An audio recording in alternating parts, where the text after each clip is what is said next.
you have been very enthusiastic about approaching young people from both sides, and you believe through your speech at Harvard University, through your various interactions with them, that they are the hope.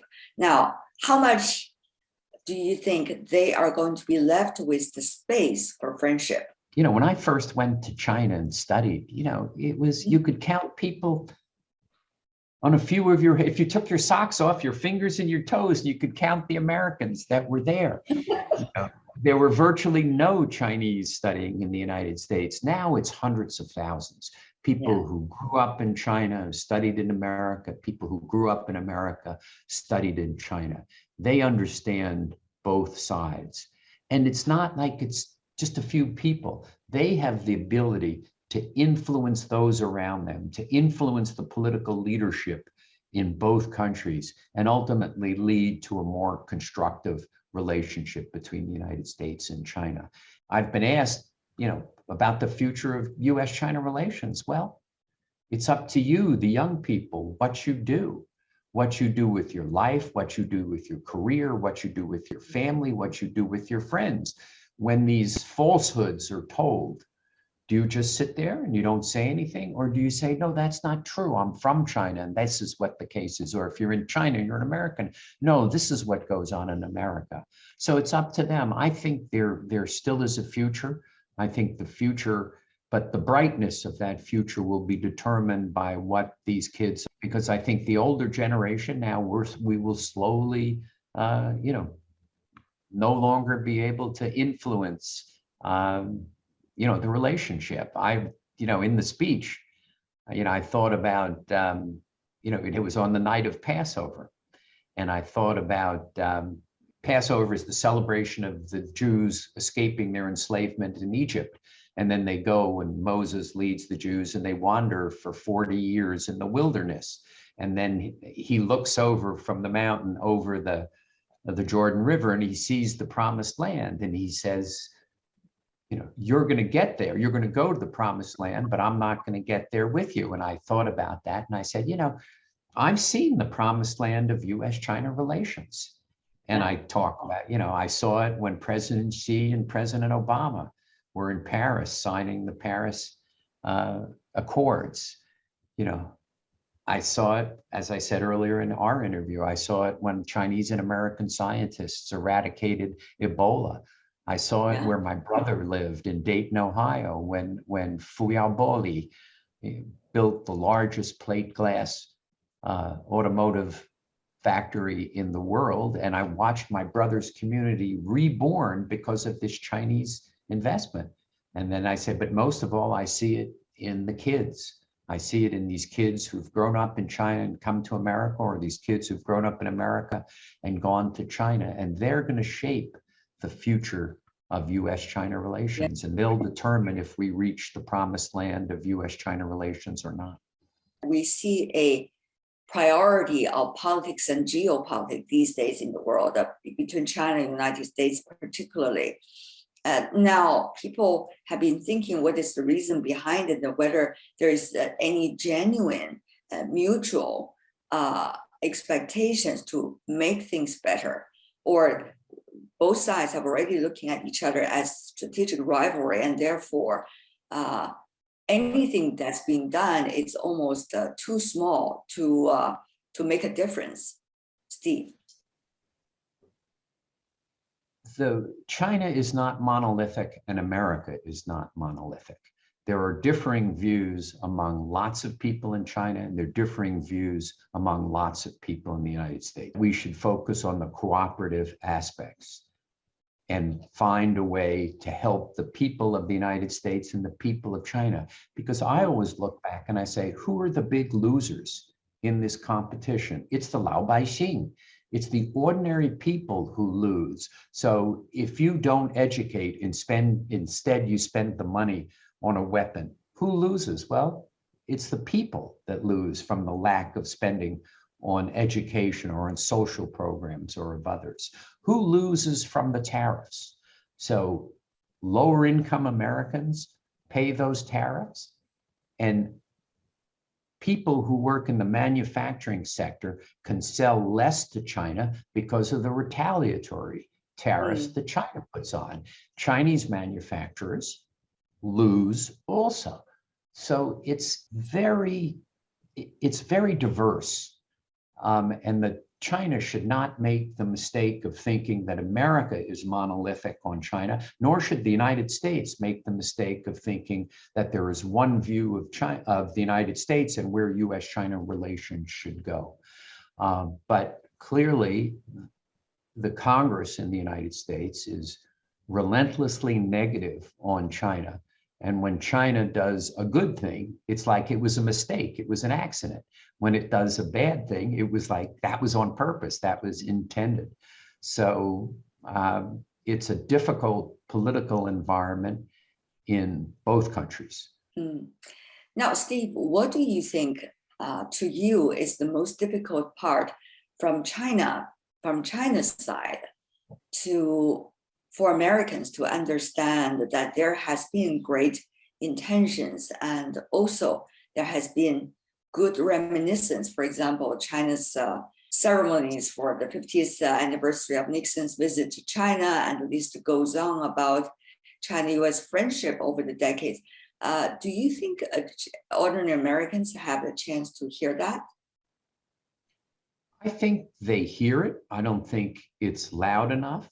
I don't think there are enough people who talk about, when I first went to Asia, we were, thousands of my classmates and friends were dying in the rice paddies of Vietnam. And guess what? Since we've established diplomatic relations with China, we haven't had Americans dying on the battlefields of Asia. And in the prior 4 decades, whether it was with Japan, whether it was with Korea, whether it was with Vietnam, we had tens, hundreds of thousands of Americans that had died. And I don't think the people hear clearly enough that this relationship, the US-China relationship, has been the foundation for peace in Asia. And they're always talking about the problems and not focusing on the fact that people my age, my classmates, died.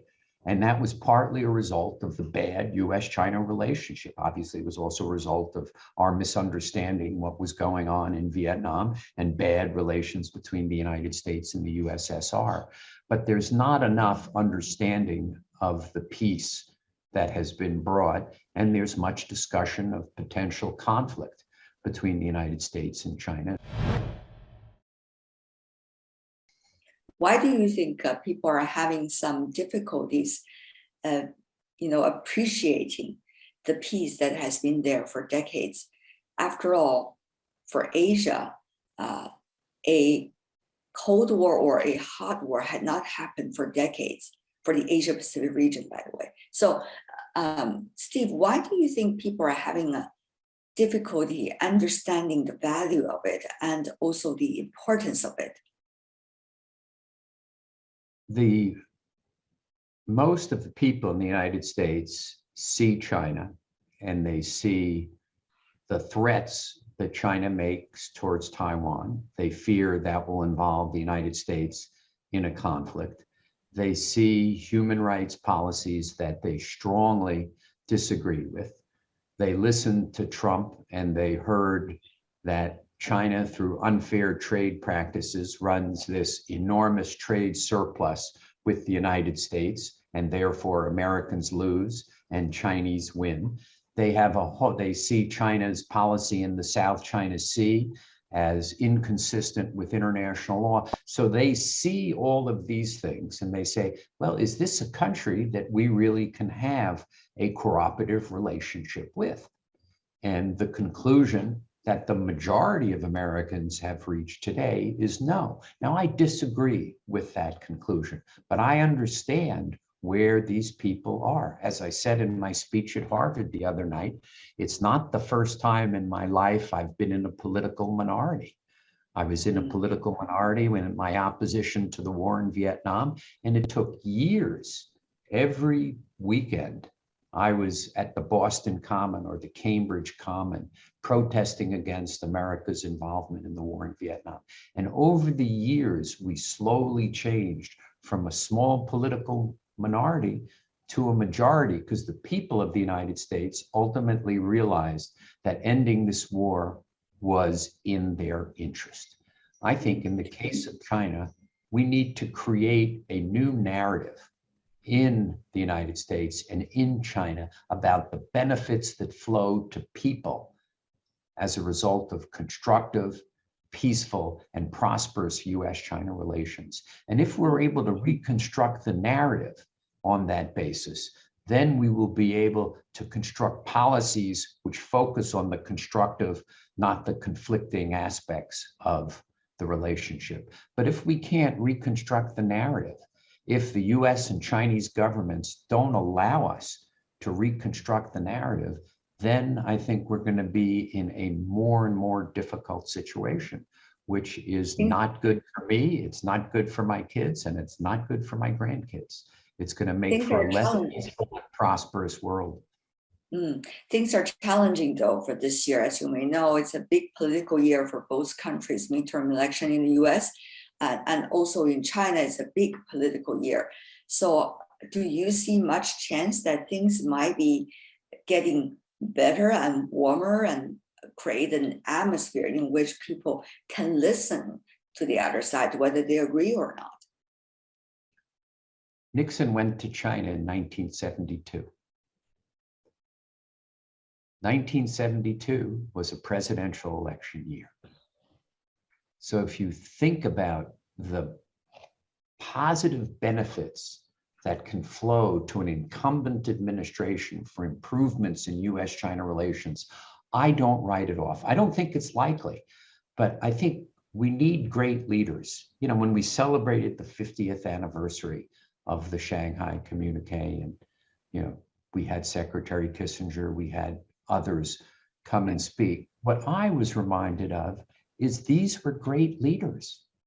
These were really great leaders that Nixon and Kissinger and Mao and Zhou made a decision which was politically unpopular in each of their countries. It's politically unpopular in China to do that. It's politically unpopular in the United States to do it. But they were able to do it and change the narrative almost overnight to have the people understand that this would be a benefit for them and their children.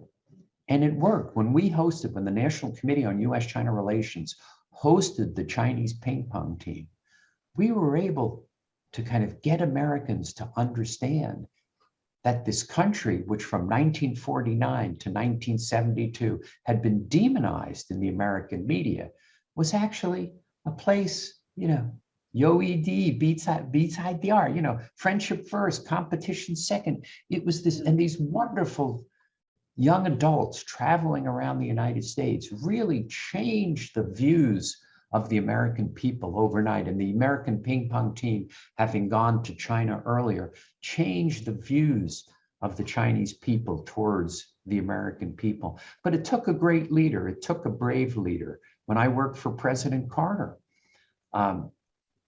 it took bravery for him to, it took 7 years to establish diplomatic relations. It took bravery of Deng Xiaoping, of Jimmy Carter, to finally take the steps necessary to allow for the establishment of diplomatic relations. So the question is, are the leaders of China and the United States able to come to an agreement to take steps which will benefit the people of the United States and the people of China? In my view, they are. And the benefits that would flow immediately. I mean, I remain simply, I'm telling you, I remain just amazed that we have not cut the tariffs.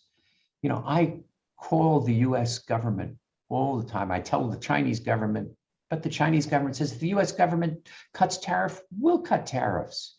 We only put these tariffs in reciprocity for what the US had done. So I say to the American government, really? This punishes poor people in the United States. Low-income people are punished by tariffs. You know, the Congressional Budget Office says it's, you know, $1,000 to $1,200 a family. If you're making $1 million, you don't care. But if you're making $20,000, it's a lot of money to you. What did they say to you? How did they respond after you said that? We need to negotiate it with the Chinese. And I say, give me 5 minutes and I will negotiate it. I will get rid of the Chinese tariffs. I will get rid of the American tariffs in 5 minutes. This is not difficult to do. Some of the structural reforms that the United States believes China should do, some of what, these state subsidies for certain industries, those are more complicated issues. These tariffs, it is not complicated. It will immediately benefit. And in addition to everything I've pointed out, we have now moved into a highly inflationary environment in the United States. And the Congressional Budget Office tells us that this would knock maybe a 0.5 percentage point or 0.75 percentage point off of US inflation. Isn't that a good thing? Yeah. But so far, my views have not carried the day. I understand, at least from the Chinese side, there is a difficulty of seeing the sincerity from the US side in terms of implementing earlier promises being made when the top leaders were talking to one another directly, and needs the bureaucratic apparatus to implement those specific adjectives and words and directions. And we have not seen that. Or we only see the budding possibilities of that, and then it's being cut off as a result of some immediate events of one sort or another. So, Steve, it seems that we're in a repeating vicious cycle. And something like tariffs, or something like reopening consulates, or something, like granting visas, it just can be done by experts. You don't need the political, you don't need President Xi and President Biden to have a discussion about cutting tariffs. Liu He and Catherine Tai, the people, they don't even have to have that discussion. The people who work for them can have the discussion, and it just gets done immediately. It is not an issue of trust. It's not an issue. It's these tariffs need to go. These tariffs need to go. On May 1st, we're cutting the tariffs. Boom, it's 5 minutes. It's really not that complicated. Reopening the consulates, it's not that complicated. We'll reopen Houston, you reopen Chengdu. We'll do it on September 1st. It's not a trust issue. So what I hope happens is kind of you begin to do these small things, and it leads to habits of cooperation. So you start doing these things together, and then ultimately you start getting trust, and you start doing more things together. It's kind of like trying to put a marriage back together. You can't suddenly put the whole thing back together. You got to kind of, do it little by little. So, that's my hope. Obviously, I understand I'm not a majority, but that in no way, shape, or form stops me from advocating for my positions.